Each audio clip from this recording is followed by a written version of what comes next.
Madam Mina, sa message mo nung December 11, which was a Sunday, may sinasabi ng isang delivery. Tama po ba? Yes po. Ano ito? Para saan at para kanino?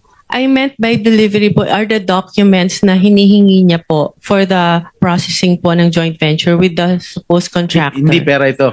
Kasi ang ini-insinuate ni Bryce Hernandez no sa House of nung nag-testify siya, ang insinuation sa akin because of my connections allegedly with certain Beng Ramos and yourself na staff ko raw si Beng Ramos, yung delivery na, ang pinalabas niya sa house, yung delivery niya, yung ibig sabihin ng delivery, pera. Na nag-deliver ka ng pera straight to my office. Yun ang insinuation niya eh.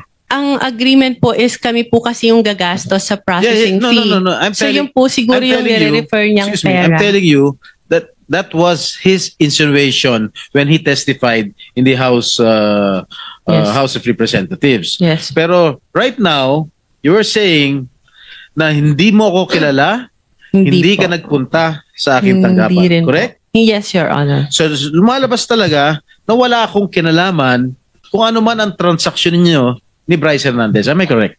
Yes, Your Honor. There, 1 second. 1 second. With the permission of Senator Estrada. Yes, please. So hindi mo kilala si Senator Jinggoy at hindi ka nagdala ng pera sa kanya? Hindi po. Kahit po kay Bryce, wala po akong dinalang pera. Okay. So talagang safe ka na.